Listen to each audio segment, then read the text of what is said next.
Parents take sister on vacation instead of me. Later on she ruined family vacation and got arrested. Now my parents finally realize her true colors. I, 25M, have spent my entire life playing second fiddle to my younger sister, 22F. Let's call her Cassie. Ever since we were kids, she was the golden child, the one who could do no wrong. She'd throw tantrums in the middle of the store. She's spirited. Lie to our parents about stealing from my room. She's going through a phase. Total my mom's car while texting and driving. She's under a lot of pressure lately. Meanwhile, I followed every rule, got decent grades, helped out around the house, and even took care of Cassie when my parents couldn't be bothered. And still, I was somehow invisible. I tried not to let it get to me. I thought, one day, they'll see the truth. But that one day just kept getting pushed further away. The most recent slap in the face came 3 months ago. Every summer, my family does a big vacation. It's the one tradition we've somehow managed to keep up with, usually some beach resort or national park. Just the 4 of us. I was looking forward to it like I always do. But when I brought it up casually in a family group chat, just something like, "Hey, did we decide where we're going this year?" I got 0 replies. I figured they were still deciding. A week passed. Then 2. Silence. Then one random Tuesday, I saw an Instagram story that almost made me drop my phone. There was Cassie, sprawled across a poolside lounger, cocktail in hand, captioned "Living my best life." In the background, unmistakably, was the resort we had gone to 2 years ago in Cancun. The same one I had said I wanted to revisit. The kicker? In the next few slides, I saw my parents right there beside her. Clinking glasses and smiling like nothing was off. They'd gone without me. No text. No call. No invite. Nothing. I tried calling my mom immediately. No answer. Then my dad. Voicemail. "Cassie?" Read my message and left me on read. I felt like I'd been punched in the gut. I stared at those stories for what felt like hours, heart sinking. I wasn't even angry yet, just numb. When they finally got back 2 weeks later, I got a call from Mom acting like it was no big deal. "We didn't think you'd mind skipping this year. You're always so busy with work," she said. Like that was a valid excuse. I'm a freelancer. I make my own schedule. I had even told them I was keeping my summer open for the trip. I didn't even know what to say. That's when I realized something inside me had shifted. It wasn't just disappointment anymore. It was a growing bitterness. A sense that no matter what I did, I'd always be the backup plan. The afterthought. But karma has a funny way of showing up uninvited and loud. Because just 1 month later, they invited me on a second family trip, this time to Florida, and insisted Cassie come along to bond again. I almost said no, but something told me to go. And what happened on that trip? Let's just say Cassie's lies finally caught up with her. In the form of police lights, public screaming, and one very humiliated family. Parents take sister on vacation instead of me. Later on she ruined family vacation and got arrested. Now my parents finally realize her true colors. So yeah, I decided to go. At first, I figured I'd just tag along, keep my distance, sip margaritas, and watch the dysfunction unfold from the sidelines. But deep down, I think I wanted answers. I wanted my parents to acknowledge what they'd done. Even a half-assed apology would have gone a long way.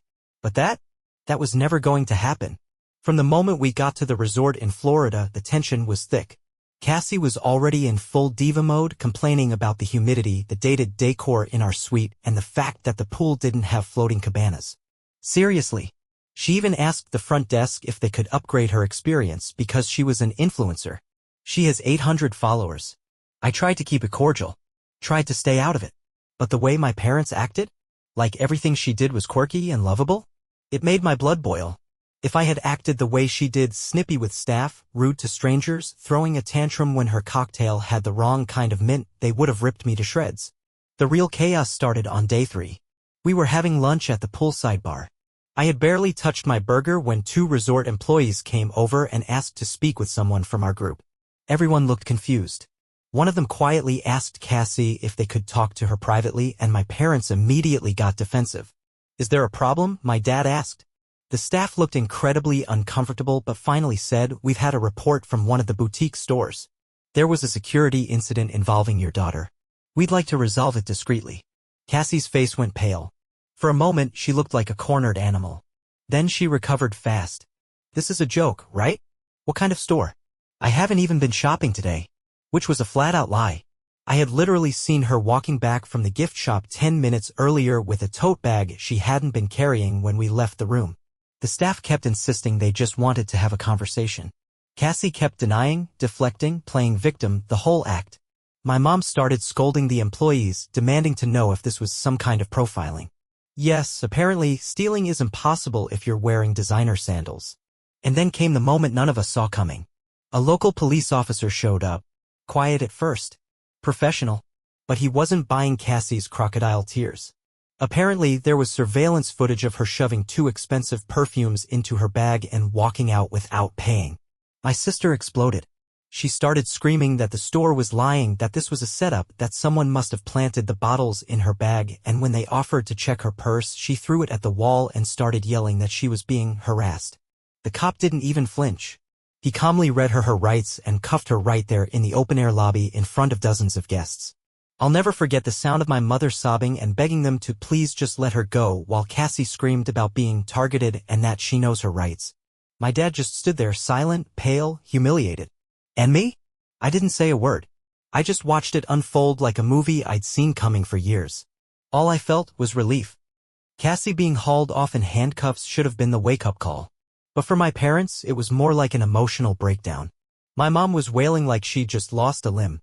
My dad finally broke his decades-long streak of pretending everything was fine and started yelling at the cops, at the hotel staff, at me. Yep, at me. He actually turned to me in the middle of that chaotic lobby and said, "You're just standing there? Aren't you going to do something?" I looked him dead in the eye and said, "You made your choice when you left me behind in Cancun." Then I walked away. They spent the next few hours at the local police station trying to clear things up. I stayed at the resort, ordered room service, and enjoyed a quiet evening for the first time in days. It was surreal. While my parents were begging the authorities not to press charges, I was eating shrimp tacos and watching Netflix. The next morning, they came back exhausted, sunburnt, and emotionally drained. Cassie wasn't with them. Apparently, she had a prior record they didn't know about, shoplifting from a clothing boutique near her college the year before. She had claimed it was a misunderstanding and they believed her. Sound familiar? But now, the resort and store were pressing charges and she had to spend the night in a holding cell. Her court date was set for the following week. My mom looked like she'd aged 10 years in 24 hours. My dad barely said anything at all. For once, they didn't defend her. Didn't excuse her. Didn't say she was just stressed. I think it finally hit them that their daughter, the one they'd always put on a pedestal, wasn't misunderstood or victimized. She was just selfish, entitled, and totally unaccountable. I didn't gloat. I didn't need to. Watching the truth hit them like a train was enough. They tried to salvage the vacation. We stayed a couple more days, but it was like living in a ghost town. No one wanted to talk. Every meal was eaten in silence. And Cassie? She called my mom once from county jail and yelled at her for not doing enough to protect her. That was the final nail in the coffin. My mom broke down after that call. I mean really broke. Sobbing on the balcony at midnight, whispering, "Where did we go wrong?" And all I could think was, maybe when you left your other kid behind. When we got home from the trip, it was like someone had ripped the mask off our family and no one knew how to behave anymore. Cassie was still being held pending her hearing. My parents tried to keep it hush-hush, but the gossip spread fast. Apparently, some guests at the resort had filmed part of the lobby meltdown. A clip even made it to TikTok.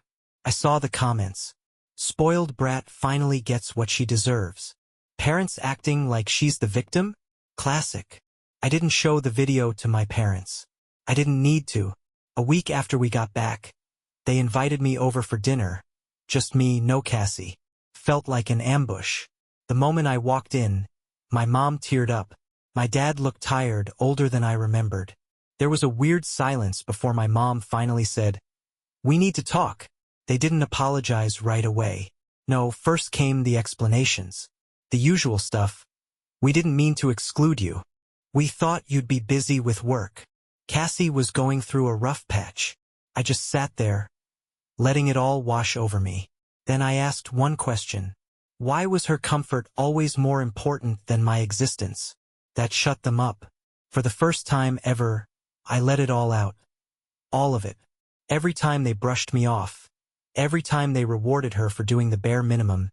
Every time they expected me to be the bigger person, while she ran wild and blamed the world. I told them how I cried when I saw those vacation pictures. How I used to think there was something wrong with me for never being enough. My mom sobbed. My dad looked like he'd been punched in the stomach. And for the first time in my life, they didn't try to defend themselves. They just listened. Then came the kicker. "We want to make things right," my dad said quietly. "We know we failed you." They offered to help with anything I needed. Financially, emotionally, even therapy. I didn't say yes. I didn't say no. I just told them, it's going to take more than a few dinners and promises. Meanwhile, Cassie called me from jail. Twice. The first time, I ignored it. The second time, curiosity got the better of me. She immediately launched into a self-pity speech. How the resort set her up. How the justice system was rigged. How our parents abandoned her. I let her ramble for 2 minutes, then asked, "When was the last time you took responsibility for anything?" She went quiet. Then she called me a self-righteous prick and hung up. I haven't heard from her since. And honestly, I don't miss her. After that call with Cassie, something inside me solidified. Not in a bitter or vengeful way, more like a quiet click, like closing a door that should have been shut years ago. I stopped waiting for the version of her that never existed. The misunderstood sister. The traumatized girl everyone tiptoed around. No. What she was is someone who's used to the world bending for her. And when it doesn't, she throws a match and walks away from the fire. Her court date came and went. She took a plea deal, probation, a fine, banned from the entire resort chain for life. My parents kept trying to protect her image, telling family members it was a mistake or just a misunderstanding. But not to me. Not anymore. That wall between us had finally cracked, and for once, they didn't try to cover it with wallpaper. They started making small efforts. Inviting me to dinners, asking about my work, actually listening. My dad even came to a freelance showcase I was part of. He stood in the back and clapped like a proud dad from a movie. I won't lie, it felt good. But forgiveness? That's a longer road. They've asked me if I'd ever be willing to have a sit-down with Cassie. To rebuild the family. I told them no. Not now. Maybe not ever. I said rebuilding means both sides want to fix the damage. She doesn't even think she did damage. And that's the thing, I'm not angry anymore. I'm done wasting energy being hurt by people who only know how to take. I've started therapy. Not for them, for me. To untangle years of internalized blame. To stop second-guessing my worth just because my parents couldn't see it. And slowly, I'm getting there. Last week, I booked my own vacation. Solo trip. Just me, a small cabin in the mountains, no drama, no screaming, no pretending. I didn't ask for anyone's permission. Didn't check in with anyone's schedule. And as I watched the sunrise on that first morning, coffee in hand, I realized something. Sometimes you don't get the apology you deserve. Sometimes the people who hurt you never change. But you can. And that's enough.